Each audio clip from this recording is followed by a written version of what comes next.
We're coming in hot, 5-0 and 1 over the last 2 days, and we just went 2-0 and 1 for +2 units. So no, we're not due. That's not how math works. Tonight's card is simple. Dallas Mavericks plus 5.5 at -110, Los Angeles Lakers moneyline at -105, and San Antonio Spurs minus 12.5 at -109. If you only wanted the picks, go enjoy your evening. If you want the why, let's do what the loud guys on TV refuse to do. Count. Let's start in Dallas. Mavericks plus 5.5 versus Golden State. This line is still pricing the Warriors like they have their full two-way identity, and they don't. The market loves a familiar logo, so it'll happily charge you for a Warriors defense reputation that's missing one of its main load-bearing beams. And that's the first problem with laying points here. You're paying for the version of Golden State that existed before the injury report became a horror novel. Dallas doesn't need to be better overall.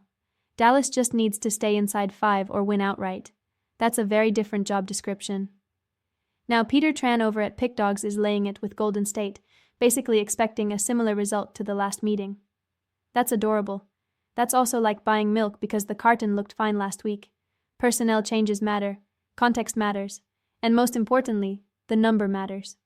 We're not betting vibes, we're betting margin. Here's the sneaky edge that keeps showing up in games like this: turnovers and shot volatility. Golden State's scoring profile leans heavily on threes, and threes are a high-variance diet. When the threes aren't falling, the margin shrinks fast. And when you compound that with sloppy possessions, that's how favorites turn into, why are we sweating this in the final minute situations? Dallas at home, catching more than 2 possessions in a game that should be played at a track meet pace? That's exactly where underdogs cash, while the internet argues about killer instinct. Next, the Battle of Los Angeles.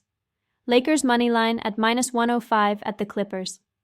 This is the part where every studio show treats it like a morality play. The Clippers are tougher. The Lakers want it more. The moon is in retrograde. Whatever. Meanwhile, we're over here doing something radical. Identifying repeatable edges. And the most underappreciated edge in this matchup is brutally simple: possessions. Not the philosophical kind, the literal kind.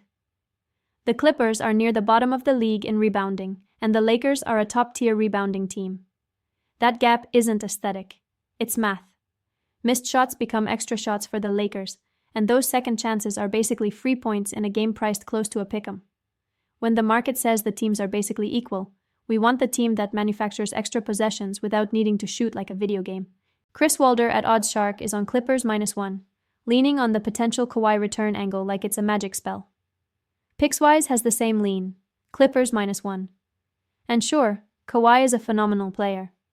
But building a bet around potential is like building a parachute out of optimism.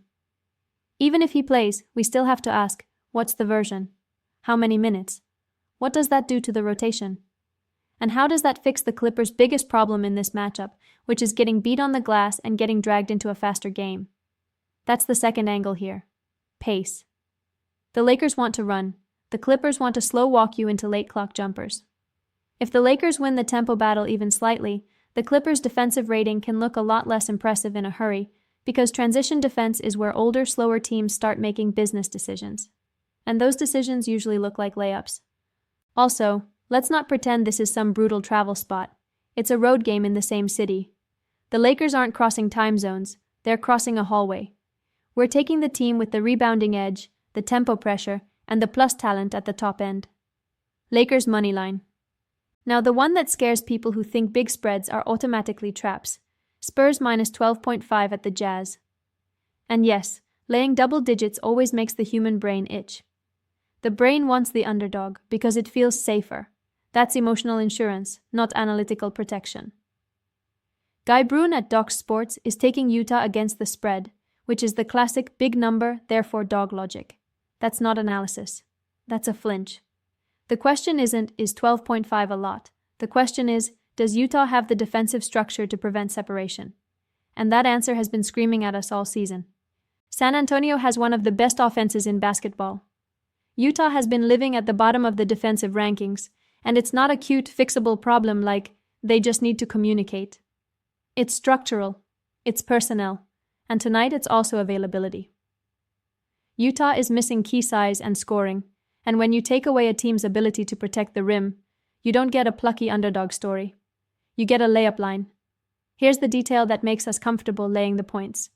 The Spurs don't just score, they create runs. Elite offenses cover big spreads because they turn a 3-point lead into a 15-point lead in about 2.5 minutes. And the Spurs are also strong at taking care of the ball. That matters because backdoor covers are born from live ball turnovers, runouts, and lazy possessions late. If San Antonio stays organized and keeps getting quality shots, Utah's defense simply doesn't have the gear to hold them in the game long enough to matter. So yes, we're laying it. Not because we love sweating, because the matchup is the kind where the favorite can separate, keep separating, and never look back. Spurs minus 12.5. Quick recap so nobody accidentally bets the opposite. Mavericks plus 5.5. Lakers money line. Spurs minus 12.5. We're not chasing streaks, we're stacking edges. Variance is real.